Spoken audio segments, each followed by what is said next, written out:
ప్రభునందు నాకు అత్యంత ప్రియమైనటువంటి వాళ్ళారా, మన ప్రభువును రక్షకుడైనటువంటి యేసుక్రీస్తు వారి యొక్క శుభనామంలో మీ అందరికీ నా హృదయపూర్వకమైన శుభములు వందనములు తెలియజేస్తున్నాను. ఉదయకాల సమయంలో దేవుని వాక్యాన్ని ధ్యానం చేసుకుందాము. ఈరోజు వాక్య ధ్యానం కొరకు మనం తీసుకున్నటువంటి లేఖన భాగము యెషయా గ్రంథము 54వ అధ్యాయము 10వ వచనం చదువుకుందాం.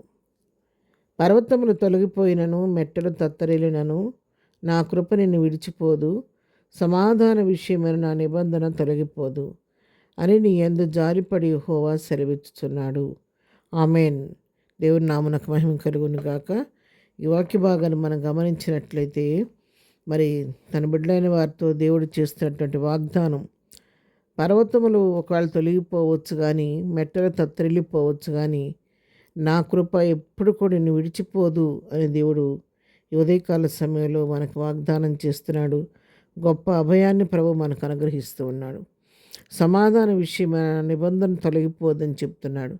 మనతో ప్రభు చేసిన నిబంధన ఎన్నటికీ తొలగిపోకుండా ప్రభు ఆ నిబంధన నెరవేర్చేవాడన్న సత్యాన్ని కూడా ఇక్కడ తెలియజేస్తాడు. ఎందుకంటే ఆయన జాలి కలిగిన దేవుడు, ప్రేమ కలిగిన దేవుడు కాబట్టి ఆయన జాలితో ఈ ఉదయకాల సమయంలో మనకిస్తున్నటువంటి శ్రేష్టమైనటువంటి వాగ్దానం, ఏది విడిచిపోయినప్పటికీ నేను విడువని ఎడబాయిన దేవుడు మీతో కూడా, నా కృప ఎన్నడూ కూడా విడిచిపెట్టకుండా మీతో కూడా ఉంటుందని చెప్పి ఇక్కడ వాక్యం ద్వారా మనతో తెలియజేస్తూ ఉన్నాడు. మరి 8వ వచనం చదువుతున్నాను. మహోద్రేకము కలిగి నిమిషం మాత్రం నీకు విముఖుడినైతిని, దివ్యమైన కృపతో నీకు వాత్సల్యం చూపుదును అని నీ విమోచకుడు యెహోవా సెలవిచ్చుచున్నాడు. దివ్యమైన కృప, నిత్యమైన కృప ఆయన మన పట్ల కనపరుస్తూ ఉన్నాడు. ఆ కృప మన పట్ల ప్రభు కనపరచకపోతే మనం మాత్రులుగా మనం చేసేటువంటి మరి దేవునికి అయిష్టమైన కార్యాలను బట్టి, మన యొక్క అపనమ్మకాన్ని బట్టి, అవిశ్వాసాన్ని బట్టి, అపరాధాలను బట్టి ఇప్పుడు నశించిపోవలసిన వారు. మనం ఇంతవరకు సజీవులుగా ఉన్నామంటే ఎప్పటికప్పుడు ఆయన కృప చొప్పున మనల్ని క్షమిస్తూ ఉండబట్టే మనం ఇంకా సజీవులుగా ఉండి తండ్రి అని ప్రభు సన్నిధిలో మొరపెట్టుకోగలుగుతూ ఉన్నాము. ఆయన కృప వల్లనే మనం రక్షించబడి ఉన్నాము. కృపచేతనే మీరు రక్షింపబడి ఉన్నారని చెప్పి ఎఫెసీ పత్రికలో చెప్పబడిన రీతిగా నిజమే నశించిపోతున్న మనము మరి ప్రభు కృపను బట్టి మాత్రమే మనం రక్షించబడి ఉన్నాము. రక్షించబడటం మాత్రమే కాదు, ఆనాటి నుంచి ఈనాటి వరకు ఆ కృప మనల్ని వెంబడిస్తూనే ఉంది, మనం నడిపిస్తూనే ఉంది. ఏనాడు కూడా ఆయన చేయి విడిచే దేవుడు కాదు. నేను విడువను ఎడబాయనని వాగ్దానం చేసిన దేవుడు మనతో కూడా నిత్యము మనం నడిపిస్తున్నటువంటి దేవుడు ఆయన చూపే ప్రేమకు, కృపకు ఏమిచ్చి కూడా మన రుణాన్ని మనం తీర్చుకోలేము. మరి ఒకసారి ఒక భక్తుడికి ఒక దర్శనం కలిగింది. ఆ దర్శనంలో ప్రభు తనతో కూడా కలిసి నడుస్తున్నటువంటి దృశ్యాన్ని తను చూచాడు. కొంత దూరం తర్వాత ఒక మైదానంలో ఇద్దరు కూడా నడుస్తున్నట్టుగా 4 అడుగులు ఇద్దరు మనుషుల యొక్క అడుగులు కనబడుతున్నాయంట. కనబడుతుంటే చూసి నా ప్రభు నాతో కూడా నడుస్తున్నాడని చెప్పి సంతోషిస్తూ ఉన్నాడు.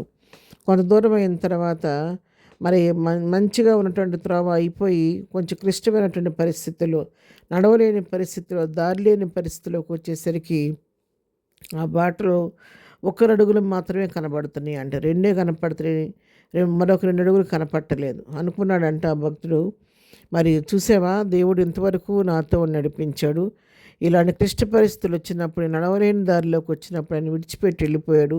నేను ఒంటరిగా ఇక్కడ ప్రయాణం చేశాను, మళ్ళీ దాటిపోయిన తర్వాత నాతో నడిచాడని చెప్పేసి అనుకొని చాలా మనసులో వేదన పడంట. అదే విషయాన్ని ప్రభువుని అడిగాడంట. అడిగితే అప్పుడు ప్రభు ఆయనకి సమాధానం ఇచ్చాడు. నా కుమారుడా, నువ్వు పొరపాటు పడుతున్నావు, నువ్వు అనుకున్నట్టుగా 2 అడుగులు నీవి కాదు, అవి నావి. నేను నీతో కూడా నడిచాను. నడవలేని పరిస్థితి వచ్చినప్పుడు, ఆ క్లిష్ట పరిస్థితుల్లో నేను ఎత్తుకొని నడిచాను, ఆ అడుగులు నావని చెప్పినప్పుడు అతను ఎంతో పశ్చాత్తాపడి దేవుని సన్నిధిలో ప్రభువా ఎంత ప్రేమ నా పట్ల చూపిస్తున్నావా అని చెప్పేసి అని బాధపడ్డాడంట. ఆ రీతిగానే మనం పరిస్థితులు మనం విషమించినప్పుడు, మన పరిస్థితులు క్లిష్టంగా ఉన్నప్పుడు అవసరమైతే ఎత్తుకొని నడిపించే దేవుడు కానీ విడిచిపెట్టే దేవుడు మాత్రం కాదు. కాబట్టి అంత ప్రేమ కలిగిన దేవుడు, కృప కలిగిన దేవుడు మనకున్నాడు. కాబట్టి అటు కృపలోని ఇంకా బలపడి ముందుకు సాగిపోదాం. ప్రార్థన. ప్రేమగానే తండ్రి, పరిశుద్ధుడా, నీ కొందనాలు. ఉదయకాలం తండ్రి, నీకు నిడువని కృపను బట్టి నీ కొందనాలు. ఎన్నడూ కూడా విడిచిపెట్టకుండా నీ కృప చొప్పున మనం నడిపిస్తున్న నీ ప్రేమను బట్టి నీ కొందనాలు. ఈ ఉదయకాల దీవెనలతో మనం నింపండి నాయన. వాక్య బిడ్డలందరినీ దీవించండి. ఇంకా నీ కృప మా పట్ల విస్తరింపచేయండి. ఏదైనా మేము పని పాటలో మీరు తోడుగుండండి నాయన. ఏదైనా బర్త్డే మ్యారేజ్ చేసుకునే బిడ్డలను దీవించండి, ఆశీర్వదించండి.